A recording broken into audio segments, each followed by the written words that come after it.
Bonjour à tous et bienvenue sur la chaîne du temps libre, moi c'est Anso. Aujourd'hui on se retrouve pour parler à nouveau livres. Aujourd'hui je vais vous parler de Code 93 de Olivier Norek chez Pocket, aux éditions Pocket tout court.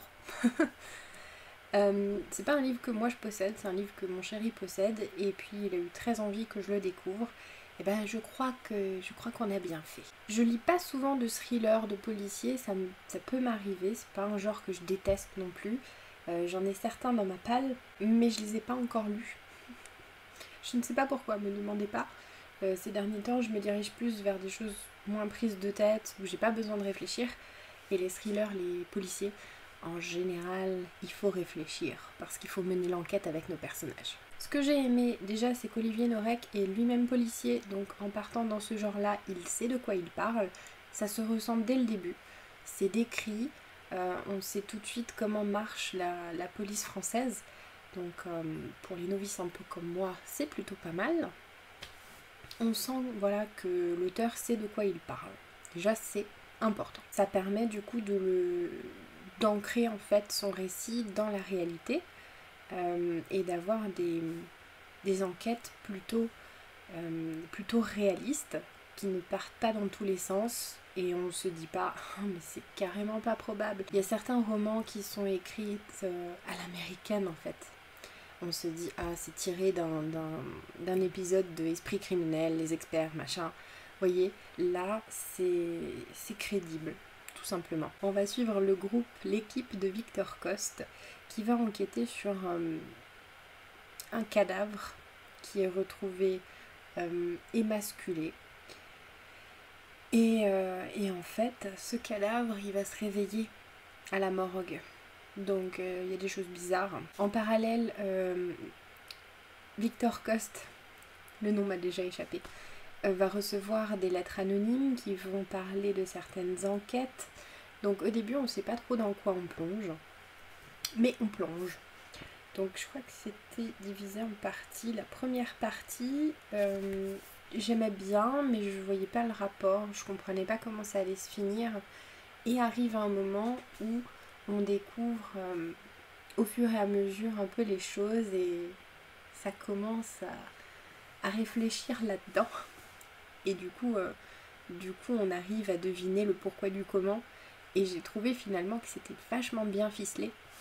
Alors je vous en ai parlé très très brièvement, hein. J'ai fait un résumé tout pourri, on va pas se le cacher. Mais du coup ça fait déjà un moment que je l'ai lu.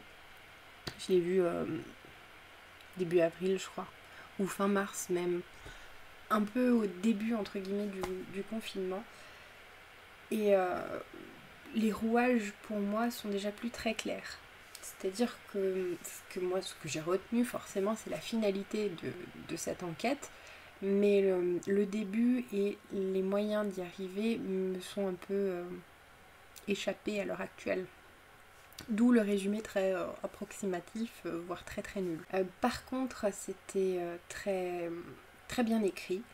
Le groupe de Coste est très attachant, lui-même est très attachant. J'ai beaucoup aimé les suivre. Il y a différentes personnalités dans son équipe, donc c'était assez sympa. Je crois qu'il en a fait d'autres avec cette équipe. Du coup, ça me donne très envie de les découvrir. En tout cas, c'était une bonne découverte.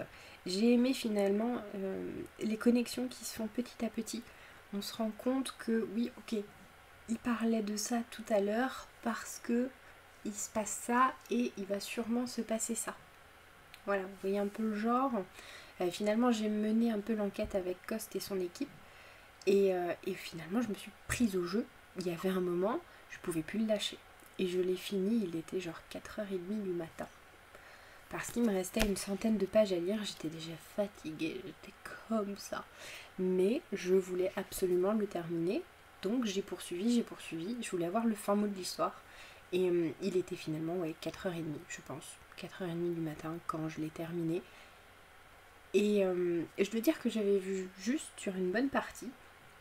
Et il y a une partie que j'ai imaginée qui était un total complot.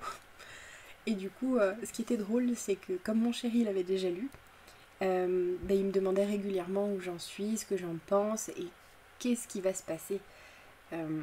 Du coup, moi je lui disais mes théories un peu improbables par moment et ça le faisait vachement rire. Par contre, je veux dire que la toute fin m'a un peu laissé sur ma faim.